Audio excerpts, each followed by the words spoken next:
हाँ भाई आ गए। हाँ सर आ तो गए हैं, लेकिन एक समस्या लेकर के आए हैं। बोर्ड का एग्जाम देने जा रहे हैं, लेकिन ये नहीं पता कि कॉपी को लिखें कैसे। खंड आ पहले लिखें कि खंड बा पहले लिखें, लघु उत्तरी पहले लिखें या दीर्घ उत्तरी पहले लिखें। सर पॉइंटर्स बना करके आंसर दें या फिर पैराग्राफ में लिख करके चले आएं। किस किस कलर के पेन का उपयोग करें। क्या एग्जाम की कॉपी में पैसे लगा देने से नंबर मिलते हैं क्या। सर मेरी हैंड राइटिंग सही नहीं है तो मुझे बहुत डर लगता है कि कहीं मेरे एग्जामिनर नंबर ना काट लें। तो क्या सर हैंड राइटिंग के नंबर भी कटते हैं क्या। आज इन सारी समस्याओं पर हम चर्चा करने वाले हैं। आपकी समस्या कौन सी वाली है कमेंट बॉक्स में अभी तुरंत कमेंट करके बता दें। आइए शुरू करते हैं। तो दोस्तों जब भी आप एग्जाम देने जाएं तो सबसे पहला काम है कि आप जो है अपने पेन सिलेक्ट करें। आपको दो रंग के पेन लेने हैं, एक आपका ब्लू कलर और एक आपका ब्लैक कलर। मतलब आपको दो ही कलर के पेन यूज करने हैं, ब्लू और ब्लैक। तो भैया अच्छे से चेक कर लें, पेन पुराने ना हो, नए पेन हो, जिससे लिखने में आसानी रहे। ठीक है। अब दूसरा काम क्या, जैसे आपने पेन सिलेक्ट कर लिया, रख लिया, अब एग्जाम हॉल में पहुंच गया। अब आपको क्वेश्चन पेपर मिला। क्वेश्चन पेपर मिलने के बाद आपको कम से कम शुरू के 15 मिनट के लिए पूरा का पूरा क्वेश्चन पेपर पढ़ना है। अच्छे से पढ़ने के बाद उसको समझना है। समझने के बाद एक सुपर प्लान बनाना है। सर क्या प्लान बनाना है। पेपर पढ़ते ही आपका सुपर प्लान बन जाना चाहिए। कौन सा। पेपर को 3 भागों में तोड़ने का। पेपर को भैया आप 3 भाग में तोड़ लो। कौन कौन से। तो भैया इसको इस प्रकार 3 भागों में तोड़ो। पेपर को सरल प्रश्न, सरल प्रश्न और फिर मॉडरेट, जिसको मध्यम प्रश्न कहते हैं, जो ना ज़्यादा सरल है ना ज़्यादा कठिन है। तो मध्यम प्रश्न और कठिन प्रश्न 3 भागों में प्रश्नों को बांट लो। यानी कि उस क्वेश्चन पेपर में जितने सरल प्रश्न हैं जो आपको आ रहे हैं उनके नीचे एस लिख दो और उसके बाद मतलब उनको मार्क कर लो। ठीक है। उसके बाद जो मध्यम है, जो ना ज़्यादा सरल है ना ज़्यादा कठिन है, उनके नीचे एम लिख लो, मॉडरेट। और जो बहुत ज़्यादा कठिन प्रश्न है जिन पे आपको सोचना पड़ेगा उनके नीचे आप लिख दो हार्ड, यानी एच बना दो। इससे आपको ये पता चल जाएगा कि आपके क्वेश्चन पेपर में प्रश्न कैसे हैं और कौन सा प्रश्न कैसा है। अब करना क्या है। अब देखो बहुत बार ऐसा होता है कि बच्चे क्या करते हैं, पहले कठिन प्रश्न यानी 5 नंबर वाला प्रश्न शुरू कर देते हैं, इसलिए कि यार इसको पहले निपटाएं, ये चैलेंजिंग है। उसमें क्या होता है, कभी कभी हम अपना कम से कम 40 मिनट 45 मिनट सिर्फ सोचते रह जाते हैं और जब बाद में वो प्रश्न हल करके टाइम देखते हैं तो टाइम देखने के बाद पता चलता है कि कम से कम 10 प्रश्नों का समय वो अकेले एक प्रश्न खा गया। जितने समय में उस आप एक प्रश्न को कर रहे थे उतने समय में 2-2 नंबर वाले 5 प्रश्न कर सकते थे, 10 नंबर का कर सकते थे। इसलिए सबसे पहले आप सरल वालों को करें। सरल वालों को करने से क्या होगा, आपके अंदर कॉन्फिडेंस आएगा और समय का सही उपयोग होगा। फिर मध्यम वालों को करें और सबसे अंत में कठिन वालों को करें। ये भैया आपको नियम फॉलो करना है। ठीक है। हाँ सर ओके ठीक है। अब क्या करें। अब देखो फिर सबसे महत्वपूर्ण बात जान लो। सबसे महत्वपूर्ण बात क्या है भैया, इसको बहुत दिमाग में मतलब एकदम घुसा लो। करना क्या है, देखो भैया आपको प्रश्न पढ़ना है। प्रश्न पढ़ने के बाद जब उसका आपको आंसर देना है तो आपको याद रखना है वर्ड जो हो आपके, मतलब जो शब्द हो वो लिमिटेड हो। जो प्रश्न पूछ रहा है उसका सटीक उत्तर देना है। क्या करना है, सटीक उत्तर देना है। सटीक उत्तर देना है। सटीक उत्तर कैसे देना है सर, जैसे मान लो कोई प्रश्न में पूछ लिया कि परासरण किसे कहते हैं, तो भैया सीधा सीधा परासरण के बारे में लिखो। ये मत बताओ कि परासरण दाब क्या है, प्रतिलोम परासरण क्या है, उसके आगे पीछे की कहानी पूरी कोई जरूरत नहीं है। एग्जामिनर को आपका ज्ञान नहीं देखना है, एग्जामिनर को प्रश्न का उत्तर चाहिए। आपने सटीक उत्तर लिखा, उसके पास बहुत लिमिटेड समय होता है, वो कॉपी जांचने में बहुत कम से कम अपना समय देना चाहता है। वो तुरंत बढ़िया आपको चेक करके बढ़िया फुल में फुल नंबर दे देगा। क्यों, क्योंकि आपने सटीक उत्तर दिया हुआ है, उसको ज्यादा पढ़ना नहीं पड़ा, उसका समय नहीं गया। दूसरी बात सटीक उत्तर दें। फिर दूसरी बात प्रश्न में ऑप्शन ध्यान रखें। सर प्रश्न में ऑप्शन कैसे ध्यान रखने, जैसे मान लो तुम एग्जाम हॉल में गए, अब तुमने देखा कि ठीक है हमें खंड आ से शुरू करना चाहिए। अब खंड आ में आप गए, खंड आ में आप जब लिखना शुरू किए यानी इसका उत्तर देना शुरू किए तो खंड आ में आपको पता चला कि इसमें पहला प्रश्न है, प्रश्न पहला है और वो प्रश्न के नीचे कुछ ऑप्शन दिए हुए हैं A B C, इस तरह से ऑप्शन दिए हुए हैं। मान लो कोई प्रश्न पहला है, उसमें कह रहा है कि निम्न प्रश्नों को या निम्न चीज़ों के उत्तर दें। अब इसमें 3 प्रश्न दिए हुए हैं ऑप्शन दे करके। अब आपने क्या किया, आप डायरेक्ट उत्तर पुस्तिका में गए, खंड आ डाले, उसके बाद प्रश्न नंबर 1 डाले, आंसर देना शुरू किए। ऐसा नहीं करना है, आपको खंड आ डालना है, प्रश्न उत्तर संख्या 1 डालना है और उसका ऑप्शन डालना है कि आप किस ऑप्शन का उत्तर दे रहे हो। अब ये बात अगर अभी अच्छे से समझ में नहीं आई तो परेशान मत होइए, मैं आपको लिख करके भी अभी दिखा दूंगा, कॉपी लेकर के आया हूं कि कॉपी लिखनी कैसे है। ठीक है, तो ये भैया ध्यान रखें ऑप्शन का। उसके बाद आगे आ जाइए, ऑप्शन हो गया। अब देखो, अब क्या ध्यान रखना है, देखो अगर कोई प्रश्न एकदम से वही आ गया है जो आप पढ़ करके आए हैं, कभी कभी क्या होता है हम जो पढ़ के जाते हैं ना, सीधा वही क्वेश्चन हमको दिखाई दे जाता है, तो उतावला नहीं होना है। ऐसे में उतावलापन आ जाता है मन में कि अरे यार ये तो मुझे आता है, और उसमें पूछ रहा है कुछ और। मान लो उसमें पूछ रहा है कि इलेक्ट्रॉन का वेग प्रथम कक्षा में कितना होता है, या पहली कक्षा में जो इलेक्ट्रॉन घूमता है उसका वेग कितना होता है। अब आप वहां चले गए, इलेक्ट्रॉन के बारे में पढ़े, अब वहां आपके अंदर उतावलापन आ गया, अब आपने आगे पढ़ा नहीं कि ये वेग के बारे में पूछ रहा है, किसके बारे में पूछ रहा है, आप इलेक्ट्रॉन के बारे में लिखना शुरू कर दिए, इसकी खोज इसने की थी। और ऐसा अक्सर होता है, मेरे पास बहुत से कॉपी है सब्जेक्टिव टेस्ट में आई, ऐसा अक्सर होता है, बच्चे उसकी पूरी कहानी लिख देते हैं, इलेक्ट्रॉन की खोज इसने की थी, इसका द्रव्यमान इतना होता है, इसका आवेश इतना। तो भैया पूरी बातें मत लिखो। आप जब आपको आ रहा है तो पहले क्या करो, पहले क्वेश्चन में क्या पूछा है ये समझो, पहले उसको अच्छे समझो, क्वेश्चन में पूछ क्या रहा है। फिर क्या करना है, वो टॉपिक के बारे में जो भी जानते हो उसे लिख डालो, मतलब जो भी उसके बारे में तुम्हें पता है कि प्रश्न ने ये पूछा है, इसके बारे में मुझे ये पता है, पूरा बढ़िया आराम से लिख डालो। प्रश्न को शुरू और लास्ट, देखो जब प्रश्न का उत्तर आप दे रहे हो तो याद रखना है शुरू और लास्ट, जो आपका उत्तर देने का शुरुआत हो और जो उत्तर देने का जो अंत हो, है ना, उसमें आपको एक चीज ध्यान रखना है, वो प्रश्न से मिलता जुलता होना चाहिए। प्रश्न से क्या करना चाहिए, रिलेटेड होना चाहिए। प्रश्न से रिलेटेड होगा तो एग्जामिनर डायरेक्ट नजर डालेगा, प्रश्न को देखेगा, उत्तर को देखेगा, रिलेटेड मिल गया तो आपको नंबर देके आगे चलेगा। तो रिलेटेड होना चाहिए।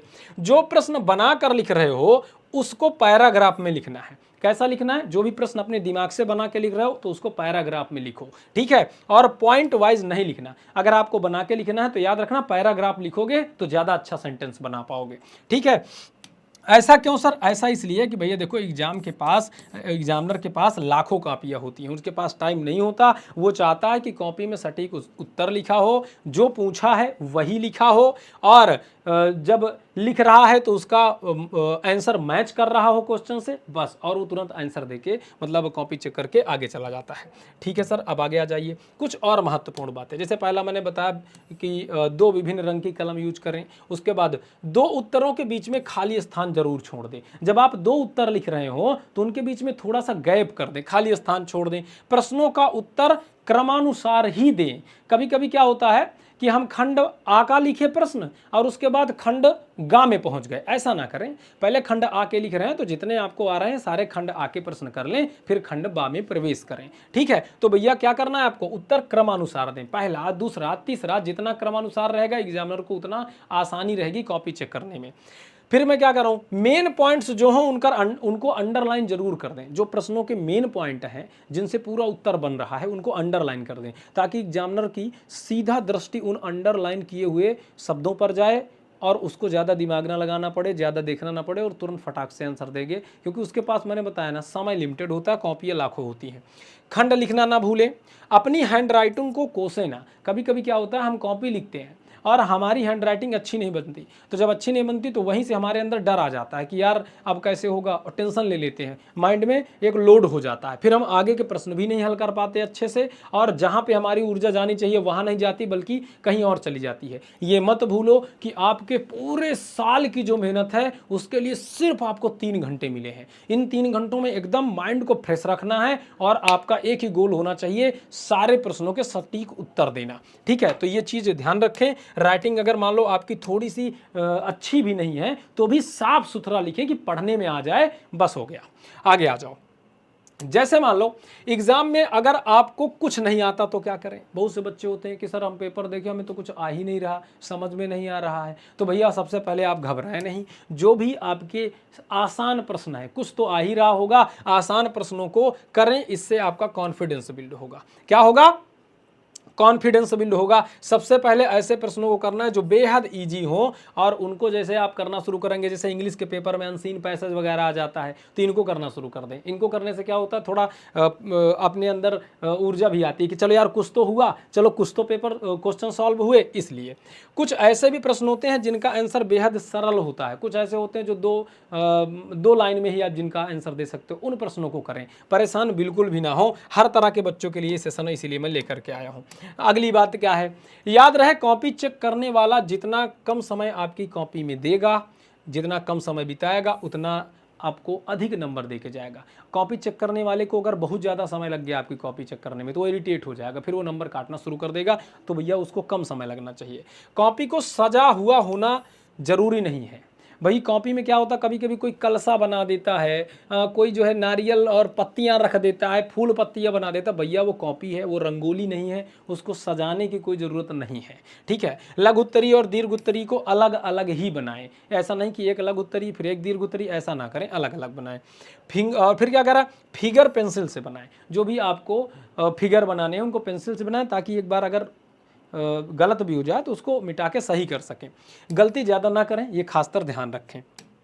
ठीक है, उसके बाद क्या करना है, उसके बाद एक चीज़ और, अगर मान लो आपको रफ कार करना है, आपको रफ कार करना है, तो रफ कार कहाँ करें, रफ कार आप अपने पीछे, कॉपी के पीछे, है ना, सबसे लास्ट वाले पेज में, पीछे वाले पेज में, लास्ट वाले पेज में रफ कार कर लें। उसके बाद उसको कट कर दें। रफ कार करने के बाद उसको कट कर दें, और भैया घड़ी उड़ी पहन कर जाएं ताकि टाइम आप देखते रहें। ठीक है, ओके सर। अब अच्छा, क्या क्या नहीं करना है कॉपी में। सबसे पहली बात तो पैसा नहीं लगाना है, इससे कुछ नहीं होता कि आप पैसा लगा दोगे नंबर मिल जाएगा। एक्स्ट्रा आंसर्स आपको नहीं देने हैं, जो पूछ रहा है वही देना है। फिर उसके बाद इमोशनल बातें, कभी कभी क्या होता है, बच्चा लिख देता है सर मुझे प्लीज़ मुझे पास कर दीजिए, हमारी शादी फिक्स है फिर टूट जाएगी, सर हमें पास कर दीजिए नहीं तो हम बहुत गरीब हैं। भाई एग्जामिनर कभी भी ऐसे कमेंट से या ऐसे बातों से नंबर नहीं देता है, ये बात आप यकीन मानिए और याद रखिए। फूल पत्ती बनाने का कोई ज़रूरत नहीं है, कॉपी बहुत साफ़ सुथरी होनी चाहिए। आगे आ जाओ। अब जैसे मान लो मैं आपको एक कॉपी दिखाता हूँ, ये मेरे पास एक कॉपी है। इस कॉपी में मैं आपको ये बताना चाहता हूँ कि कितना बढ़िया सिस्टम लिखने का। जैसे सबसे पहले आप अपना खंड डाल दिए कि खंड बा, ठीक है। उसके बाद लघु उत्तरी है ना, उसके बाद लघु उत्तरी डाल दीजिए कि लघु उत्तरी दे रहे हैं कि दीर्घ उत्तरी दे रहे हैं। अब उसके बाद अब जैसे इसमें पहला प्रश्न पूछ लिया, तो आप अब कॉपी में तो ऐसा प्रश्न लिखेंगे नहीं, लेकिन ये पहला प्रश्न का देखो दो ऑप्शन दिया है, ऑप्शन ए ऑप्शन बी, है ना। अब इसका आंसर कैसे लिखेंगे, तो इसमें डायरेक्ट दे दिया है क्योंकि ये इसी पेज का है ना, इसी पेज में है तो ये लिख दिया है। आपको कैसे लिखना है मैं आपको बताता हूं। आपका मान लो ये प्रश्न है लघु उत्तरी का, खंड बा का पहला प्रश्न, इसके दो ऑप्शन है। अब आपको क्या करना है, सीधा जाना है कॉपी में। आपने प्रश्न देख लिया, अब आपको सबसे पहले क्या करना है, सबसे पहले खंड डालना है। तो आप डाल दीजिए खंड, जो भी आपका खंड है, खंड मान लो बा है, खंड आपका क्या है, बा है, तो आप खंड बा डाल दीजिए। ठीक है सर, हम खंड बा डाल दिए। अब क्या करें, खंड बा डाल दिए, ठीक। और इसको रेड पेन से मत डालना कि सर ने रेड पेन से डाला है, नो नो नो, आपको कैसा यूज करना है, ब्लैक, है ना। तो ब्लैक से डालिए खंड, खंड बा, ठीक है, खंड बा डाल दिए। ठीक है सर, खंड बा डाल दिए। अब उसके बाद कौन सा है, लघु उत्तरी की दीर्घ उत्तरी, भैया आगे लिख दीजिए लघु उत्तरी, चाहे नीचे यहीं पे लिख दीजिए, कोई दिक्कत नहीं। लघु उत्तरी क्या लिख दीजिए, लघु उत्तरी।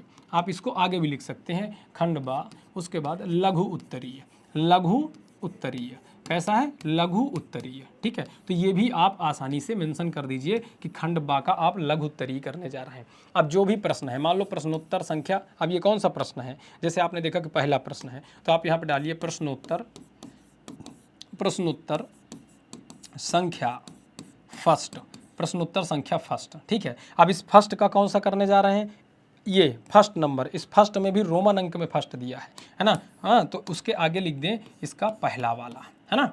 तो प्रश्नोत्तर नंबर पहला का पहला ऑप्शन वाला करने जा रहे हैं। अब यहीं पे हेडिंग लगाइए, क्या हेडिंग है आपकी, जो भी हो, गालक है, आप यहाँ पे गालक हेडिंग लगाइए। अब इसके बारे में लिखना शुरू करिए, बढ़िया से साफ सुथरी भाषा में, सब स्पष्ट शब्दों में आप बढ़िया से इसका आंसर दीजिए। मान लो आपका ये आंसर 3 लाइन में हो गया, आपके पास कुछ एक्स्ट्रा लाइनें बची हुई हैं कि आप दूसरा आंसर लिख सकते हो, है ना। छोटा आंसर है तो आप यहाँ पे फिर दूसरा वाला शुरू करें कि धातुमल क्या है, यहाँ पे आप डाल सकते हैं। अगर मान लो कहीं ऐसा हो गया कि सर हमें एक ही प्रश्न का जवाब दिए, कॉपी भर गई, तो भाई कोई दिक्कत नहीं, आगे वाला पन्ना पलटो। अभी जस्ट आप पलट रहे हो ना, अभी आप क्या कर रहे हो, अभी आप जस्ट पलट रहे हो, ध्यान देना, अभी आप जस्ट पलट रहे हो। कैसे पलट रहे हो, जैसे यहाँ पे आप आंसर दिए, उसके बाद जस्ट पन्ना पलट रहे हो, तो यहाँ पे आप दूसरा डाल करके लिख सकते हैं। दूसरा क्या है, धातुमल, धातुमल। फिर आपको दोबारा फिर यहाँ पे ये लिखने की जरूरत नहीं है कि आप किसका लिख रहे हो, खंड बा का, क्योंकि ये सीरियल हो गया, ये पहला हो गया, ये उसका दूसरा हो गया।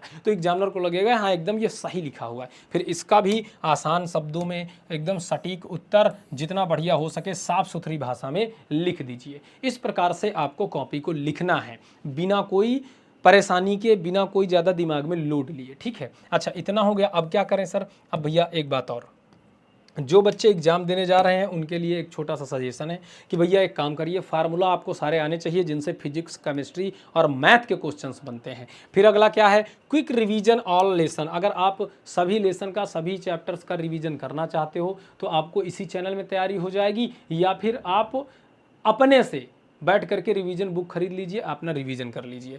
बोर्ड में आए जो बार बार रिपीटेड प्रश्न हैं उनको जरूर पढ़ के जाइए। 80% ऐसा होता है कि बोर्ड में आए हुए रिपीटेड प्रश्न एग्जाम में देखने को मिलते हैं। तो दोस्तों ये वीडियो कैसा लगा जरूर बताएं, चैनल को जरूर सब्सक्राइब कर लें ताकि इस प्रकार के वीडियो आपको हमेशा मिलते रहें।